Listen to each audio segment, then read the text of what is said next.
I'm Shwa, and you are listening to Light Up with Shwa, a weekly podcast to open our hearts and minds on a journey with me.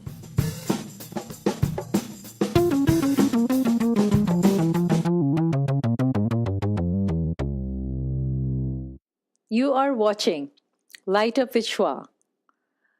This episode is a special episode for me, and I hope you will enjoy it too.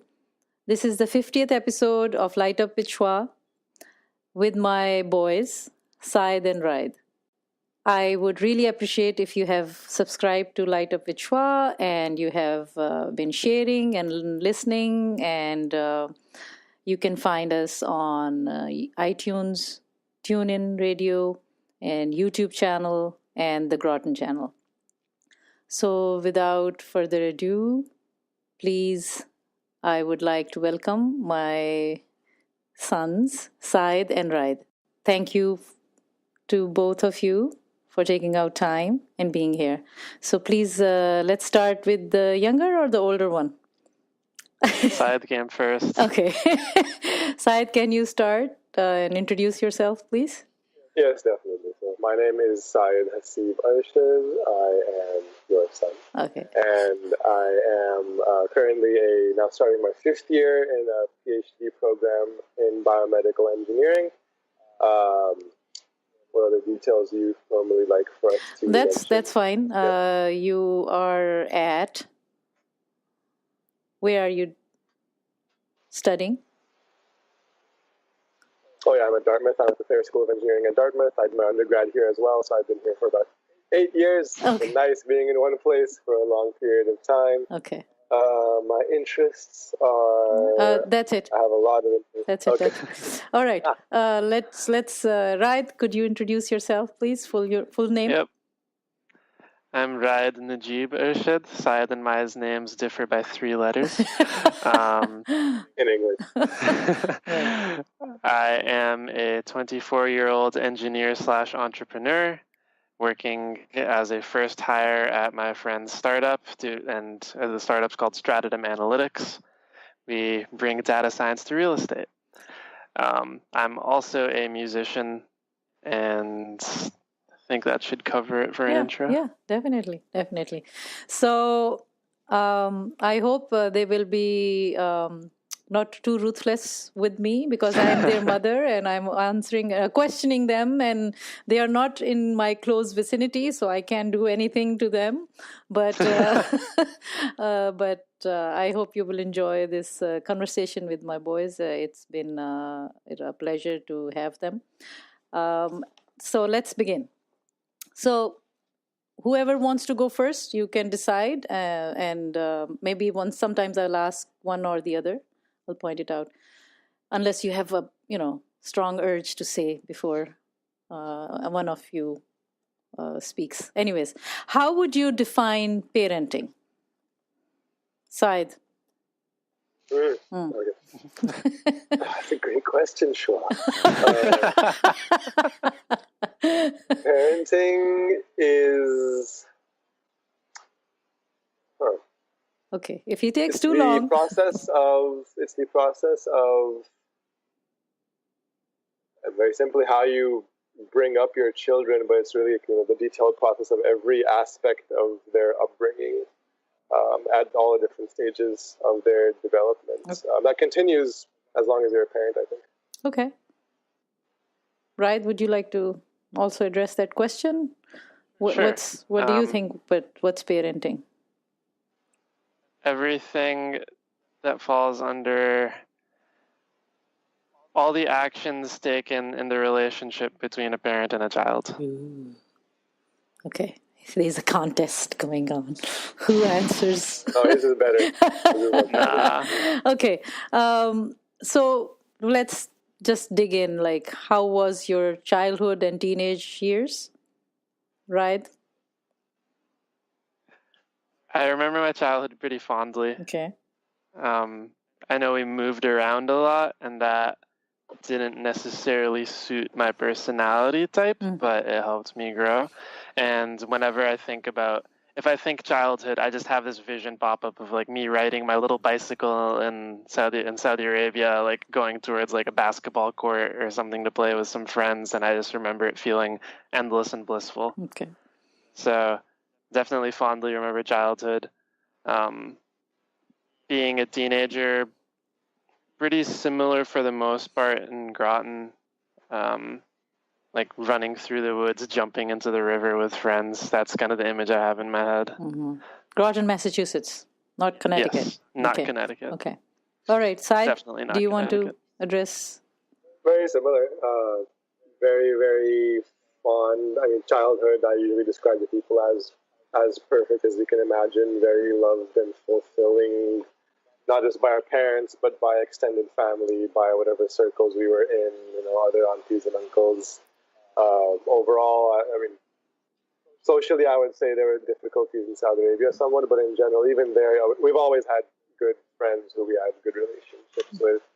More so, and I think in my teen years, I think I got much more validation socially when we moved to Groton, Massachusetts. I think Raaid agrees with that as well. It was nice being out of the American school in Riyadh in Saudi Arabia, just because it seemed like, at least in our experience, we found more social validation in people who we clicked with. But we're all, in general, very fondly, very nice, very happy, and with all the normal obstacles and challenges that come. Any challenges you want to talk about? Right. None come to mind just at this moment. Okay. Saaid, any challenges that you can say that talk? Yeah, I would say the biggest one for me was, I think, the social one and the self-esteem issues that came as a result of approval from your peers, like approval from parents and family. That was always there. But then the peer part was unfortunately a much larger part of it than I would have liked, and therefore also was a much more difficult part, particularly when we were in Saudi Arabia. So basically all the times from 5th grade through 10th grade, and then that one 7th grade year break in Pakistan, in Islamabad, where that was, I think, the socially most difficult year for me, at least. I'm not sure, Raaid, if it was for you. It was fine for me.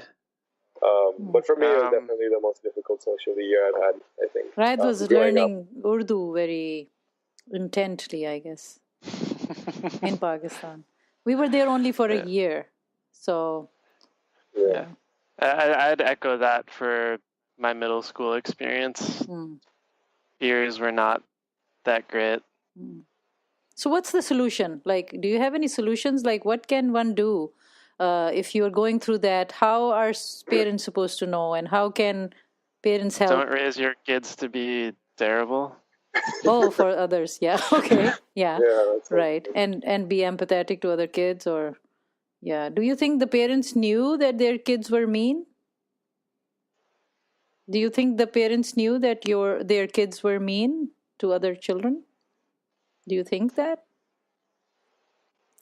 I don't know. Some of them probably, a lot of them were well off, so a lot of them probably didn't interact with their kids all too much in raising them.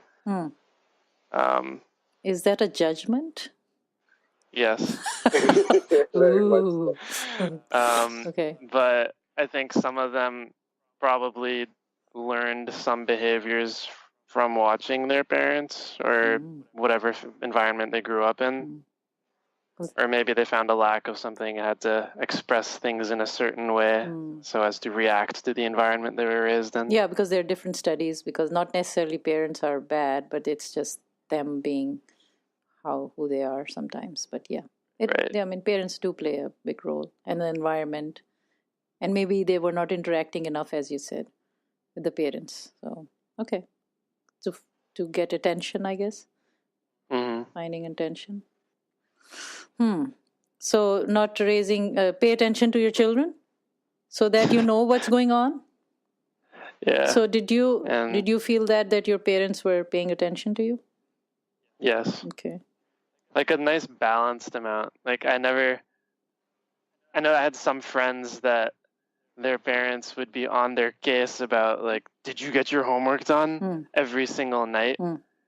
Whereas you guys trusted us enough to handle our stuff. If there was a problem, there would be some conversation. But if there was nothing wrong, then you wouldn't needlessly be on your back. And yeah, exactly. Yeah, I think we did that, especially being a mother and being there. So this is kind of a validation from you both. Like, okay, if we did something good, that's good. You can express that. It's not to be praising your mother in front of her in her interview, taking, having your conversation. But this is the point to say that I have started this podcast also on the topic is conscious living and parenting. And I was encouraged by both of you that I think I do know that you have some critique on me and us as parents, but then mostly it is not as much that I couldn't have a conversation with you. So I started that, okay, I have some validation from my children, so I think I did a good job to some extent. I obviously, areas are missing. I'm sure you might express some of it today, but that's important. That's why I started, because I was very encouraged by both of you to be able to think that, okay, I did some good work with my children and they are validating me and saying that, okay, Mom, you were really good in this and the other and all. So this is one of the things that you said. Saaid, do you reflect what or resonate with what Raaid said about is the parenting in general, or as he said that we didn't get on your case, or Definitely. I mean, it was a pretty as perfect as possible balance. I said that objectively, not biased on that. I generally looking at how other parents dealt with their kids on the school front and the discipline front. And so you used to observe that when you were growing Absolutely. up, and you could see that. Other people's houses. When you go into other people's houses, you see how the parents interact with the kids. We looked at the standards you set for us versus the standard other parents set for us. You were stricter than many other parents, but not in an unreasonable way. And maybe at that time, maybe we should, for example, us not going over to people's houses for sleepovers. I can value and appreciate that much more now. Okay. Obviously, at the time, I was like, oh, we'll go for it. We want to go for sleepovers. You won't let me. But then you hear not just stories, but in general, you look at, first of all, what intention that was coming from, why you were doing that. And I can understand that much better now. Can you talk about, what have you found? Not necessarily your friends' parents or friends were bad, obviously, but why do you think we did that, or I did that? It was an awareness thing. So first of all, the big thing was you didn't know ultimately what standards other parents were keeping in their homes, and then what things, what ideas, what media we would be exposed to in another home. And at the mercy of another set of kids. And we'd tell you sometimes, we went to, their birthday party. Without taking names. Yeah. Without taking names, we went to their birthday party and they're watching The Exorcist. And everyone's crowded on the TV, and me and Raaid were sitting in a corner. Raaid, I think, playing Game Boy, reading a book. I'm just trying to block out the noise. And so that's during the day at a birthday party. And so imagine you're doing a sleepover, you have a lot more time and you have a lot more just opportunity for your kids to be exposed to things you don't want them to be exposed to. And to be honest, I don't know. I mean, I do trust people, but not with my children at that age when they were in the middle school. Elementary, definitely not. Middle school even. Not the core development. Yeah, and I was very protective of you. Now that you are not even in front of me now, right? You are in your own places, in your own lives, making your own decisions. But then there is a time for that. And I am glad that you appreciate that. I know that you must not be very happy with at that time, but at least now you can appreciate. So this can give other boys and girls, some reason to think that, okay, parents do know what they're doing, And I wasn't harsh or any one of us weren't yelling at you, no, you can't sleep over. I mean, I was trying to convince you that, why don't they stay? You were never violent with us in any way. Okay. But no matter if you were doing some form of disciplining, obviously we weren't going to be happy. Yeah. Right? Yeah. Yeah. So that resistance was going to be there. Yeah. But then it's up to us to be able to eventually like get over that and acknowledge, okay, wow, you were doing that ultimately from a place of love and good intention. Yeah. And I think like when I was a kid, one of the biggest things I remember is Game Boy only on Fridays and the weekends. And I remember how much that upset me and how I'd like try to sneak into playing it every here or there. And remember your friend in New Jersey whose mother found out that you had told him, and he told Lucas? No, Yeah. Harris. Oh, Harris? I think it was multiple people actually. Okay. And then she was like, oh, wow. She called me and said, how did you do that? How did you discipline that on weekends only? I said, well, I am giving them, but then they're too busy on the weekdays and all that. So I think it is important for parents to be compassionately with, love and care, trying to give actually, I used to give you alternatives. That's another thing I have found. And you did try to explain it to me. I might not have understood it at the time, but you were like, I don't want you staring at this tiny dim screen for hours on end at this early age. You already have glasses. Like, it's going to get worse. Amongst other ramifications of staring at a tiny Game Boy screen. Yeah. I don't recall any time I have done that. And if I have done, you can express it nicely. Well, you were scary, but I guess it's a matter of perception. Like, it was just like, no matter how nice you were, if you were disciplining us, it was scary. The mom voice. Yeah, it was like the mom voice of like, if you're going to be even slightly stern, us obviously. Being the sensitive kids we were going to feel like, oh my God, no. But it was never traumatic, right? It was never traumatic. That, like, that's important. We grow up being like afraid of, Yeah. Anything else? Your audio. Sorry? I mix your audio. Yes. He's a very good boy. Really. I mean, if now the mothers and everybody will hear is like, wow, your son is doing editing for you. Wow. So mixing my... God. That's important to emphasize. No, I'm paying him. Well, I have done enough that he should... Right? Well, that's another topic. Okay. All right. So, do you think your extended family in our cultural perspective played a role in your upbringing and your support and your confidence in any form or shape? Because we are collectivists, so like we come from that and we try to give you that, and you are also Americans and your parents are from Pakistan. Roots are from Pakistan, although I am also born in Saudi Arabia. So that kind of mix, that the travels you had and the family support you had, do you think that makes a difference?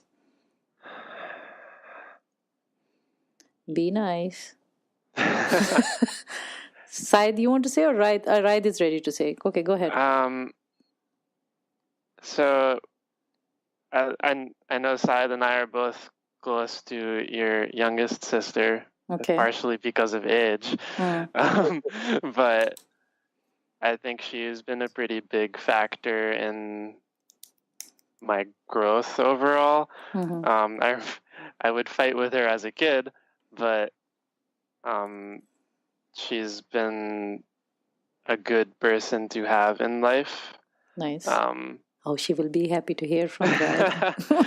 And then your other sister has also been very helpful and positive, but not to the same scale, just by a matter of like how much time interaction, because she has kids of her own. Having her own kids. Yeah. But she, of course, how much. Yeah, they're always so supportive. Like if I just recently made music, and Chanu Khala was just so supportive about that. Yeah. It's nice to have that, I suppose. But I appreciate the support aspect of it. It personally, I guess this is probably a factor of going to American schools when we were abroad, and then being born and raised here for quite some time as well. Sometimes it feels like I don't want to say like a weight or anything, but it sometimes feels like an obligation to me. And I guess that's emblematic of the dissonance between coming from that culture and living in this culture. But okay, go ahead, Saaid, and I have my own views to add to it. Like, it's the richness that you have that should be, instead you can really enjoy that. Okay, Saaid, do you have anything to say about it? Yeah, I mean, for me, it's I think huge. Just simply being exposed to that. Forget the individual relationships. Just going back to Pakistan and being in the setting around your family, and as well as going to the village, Papa's family as well. I mean, just seeing Papa's village setting, the perspective that gave us from a very early age, I think that's had a huge impact we probably can't even articulate well. Yeah, exactly. So, but especially, I would say for me, especially, and I think for both of us, just the exposure to these are your mother and then your two sisters as very strong female role models had, I think, a huge impact that I am only now starting to understand. Just in terms of, I don't know, our relationships, I think, with women, but with people in general, it's again hard to describe, but I think that's had a profoundly positive impact. And then given the caliber of the people that they are, especially, I mean, your nani grandmother's tastes and just her ability to manage everything that she has and does, and then Shaza Khala and Shanu Khala is just brilliance, and though just who they are, I think for me at least especially has been along with you, of course, has been. So it has a good impact on you, and you were born and brought up here and somewhat in Saudi Arabia, and back and forth and all the travels. So now you can see the benefits of it. As you will grow more, I think it becomes more clearer. Just to add to that, I think I want to say the impact's been extremely positive because the the family members we're talking about were very wonderful, positive people. At the same time, when you do talk to people who have the very overbearing extended families, often they're trying to avoid them, right? Yeah. Have you ever found any other parent that you feel that, yes, they really know what they're doing? Like, have you found, you don't have to take names, but you can say, okay, yeah, I have found some father or mother or somebody that really... A couple of my friends who were the younger of numerous siblings, I think just by virtue of experience for the parents, by the time it was time to raise them, the parents, they were a lot more conscious, both conscious and more relaxed about it. And they did I don't want to say a better job, but they seems to have pretty good upbringings as well, because it was easier for their parents because they knew what to do. So what's the solution to that? Shouldn't you know from the first child what to do? I mean, ideally, you shouldn't be experimenting with the children.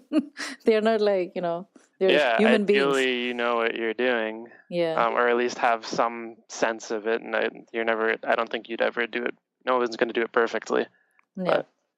But, yeah, having some. So what do you think that can be a solution, at least a halfway solution? Or what, can you prepare more? Can you be more conscious about it? Good leading question, Mother. Thank you. Yeah. I think it's one of those things. There's numerous things that people should be taught but aren't. Mm-hmm. Yeah, right? That's why I wanted another to talk. Another simple example would be how to manage your finances and do your taxes. Right? Yeah. Those are simple things that people should be able to do. Parenting is far more complex, I would say, but these are things that we don't teach per se in the same way that we teach other things. Do we teach healthy habits of eating, healthy living, hygiene? To boys especially, depending on which culture, or is it in all cultures? I think high schools try, but pretty much fall short, especially because the previous iteration of the food pyramid was not actually based on health research. Mm-hmm. So how do you both take care of yourself? In general? Yeah, what do you do? In health, food, exercise... Sorry, I lost you for a little. Did you hear my question? Yeah. Can you repeat it? Yeah, so I'm how do you... so what's your lifestyle? Healthy? Is it healthy? I would like to think so. Okay. I am an early riser and early to bed. Not that there's anything wrong with the alternative, but that works for me. I get enough sleep. I try to eat fairly healthy. I've been ramping down the amount of meat I eat based on medical research. And I exercise between 3 and 5 times a week. So I like to try to take care of myself because then I feel better and I sleep better. And Saaid? Definitely. I don't know where we got this, but from a pretty early age, particularly I think starting in high school, me and Raaid became pretty... Where did you get it? Excuse me?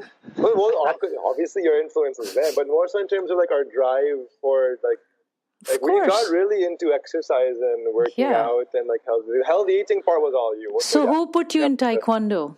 I'm acknowledging that part, but so that's how you start. Like he, when you were like, how old were you? Do you know when you started Taekwondo and the swimming? When you were hardly like 3. Well, you started us in Saudi Arabia, no? Swimming? I started in US. No, swimming. I'm saying Taekwondo. Mr. Bashir was what? Yeah, then you started there, and then you finished here in New Jersey, and So I was big on it. And did you see me, sitting? And no, you led by example. Right. So I guess that maybe it kicked in when I was in like 7th or 8th grade. I don't know, like, because that's when I really started. Like every day we started playing basketball. Like we play almost every day. Oh my God! 3 years in Saudi Arabia, like hours. And also here, hours outside basketball. Then we did swimming, and we started trying to go to the gym. We had no idea what we were doing. So you that's have been active. Really started, and then the food and everything that was like always just there. But then when we came to college and everything, we struggled a bit trying to find good food to eat and struggling with all the different things, with whether it was hygiene or lifestyle and whatnot, simply because you had given us a certain set of standards. So I'm glad you're keeping those and you appreciate that. That's what it is. So the point is that parents have to be conscious in order for their children, if that's what they want, if that's the standard. I wanted you to be this way, so I did do it myself first at home. I think that was the point Saaid was trying to make. Like, you set up the environment, but it was still on us to do something with it. And but you have done it for yourself also now. It is in your system. That's what I'm saying. I don't know exactly what kicked into gear that then put us on this trajectory which we've maintained. Yeah, that's good. So, Raaid also does, and thank you. Thank you. Okay. So, do you think parenting is a selfish or a selfless? 100%. What? Selfish. Selfish? Okay. In what way? Genetically. Okay. You're trying to make sure your genes survive. Oh, well, I didn't have children because of that, but well, that's what you think. That's what you're biologically programmed to want.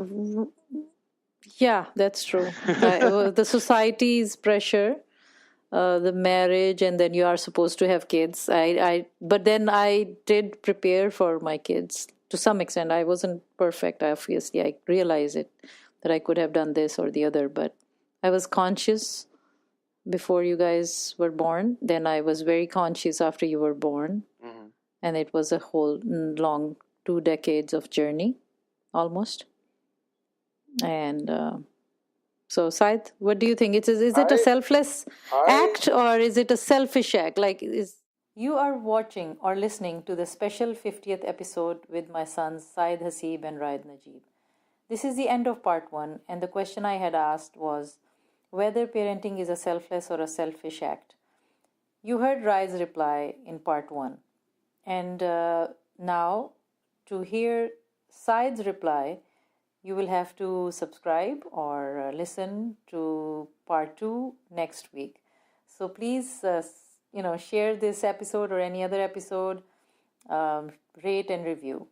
And I would be waiting for your feedback on lightupvishwa.com. So thank you, and keep listening or watching.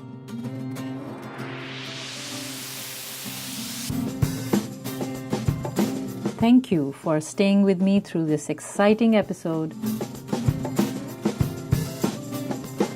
Please don't forget to subscribe and stay tuned for the next episode of Light Up with Shwa.